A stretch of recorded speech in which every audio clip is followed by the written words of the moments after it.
Assalamualaikum warahmatullahi wabarakatuh. Perkenalkan, nama saya Marina Ratul Jana, NPM 2208260140.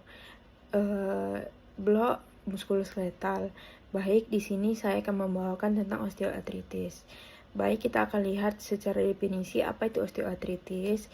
Osteoartritis atau OA merupakan suatu penyakit degeneratif akibat kegagalan sendi yang bersifat kronis dan menyerang persendian.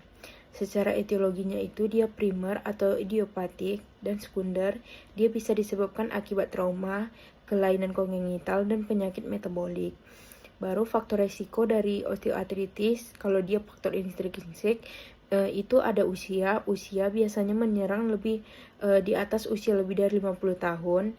Baru yang kedua itu ada jenis kelamin, lebih sering terjadi pada wanita dibandingkan pria. Baru juga bisa karena gangguan pertumbuhan dan herediter. Kalau faktor risiko secara ekstrinsik itu bisa disebabkan karena obesitas, jejas yang timbul di sendi, faktor pekerjaan, aktivitas fisik, dan olahraga. Secara manifestasi dari osteoartritis itu nyeri sendi yang bertambah saat beraktivitas dan berkurang dengan diistirahatkan. Baru terdapat gangguan dari range of motion atau ROM akibat nyerinya. Baru selanjutnya itu ada kekakuan sendi pada pagi hari, umumnya terjadi setelah imobilisasi, biasanya lebih dari 30 menit. Ada krepitasi, ada deformitas sendi, ada pembengkakan sendi yang asimetris, dan selanjutnya terdapat tanda inflamasi akut sendi, seperti peningkatan suhu, nyeri tekan, gangguan gerak, dan kemerahan. Pada pemeriksaan fisiknya akan didapati yang pertama itu ada pembesaran sendi, deformitas sendi, nyeri tekan lokal di sekitar sendi, keterbatasan gerak aktif maupun pasif, kaku, krepitasi, penurunan kekuatan otot sekitarnya, dan penurunan fungsi sendi. Pemeriksaan penunjang pada yang pertama itu ada darah lengkap. Biasanya darah lengkap dalam batas normal, kadar asam urat juga dalam batas normal, dan selanjutnya itu ada X-ray.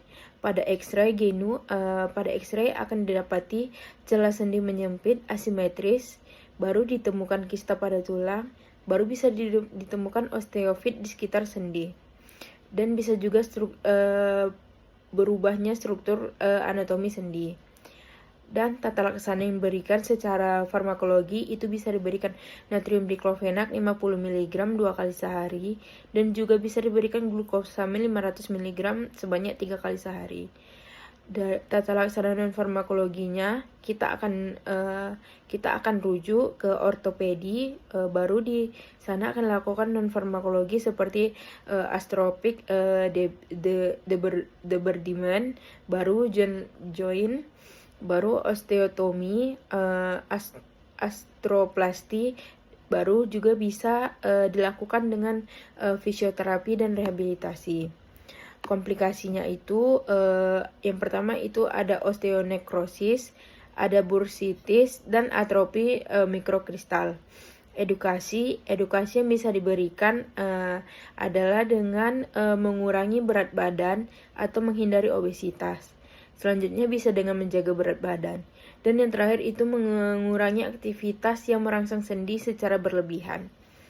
Baik, di sini saya menggunakan referensi dari Kapita Selekta Kedokteran edisi 4 jilid 2. Selanjutnya juga saya menggunakan Harrison Principle of Internal Medicine. Selanjutnya ada Guideline for the Management of Osteoarthritis dan Arthritis Care and Research. Dan yang terakhir saya menggunakan ORC Guideline for the Non-Surgical Management of Knee Osteoarthritis and Cartilago. Sekian presentasi saya. Apabila ada yang kurang berkenan atau yang kurang, saya mohon maaf. Saya tutup dengan mengucapkan Assalamualaikum warahmatullahi wabarakatuh.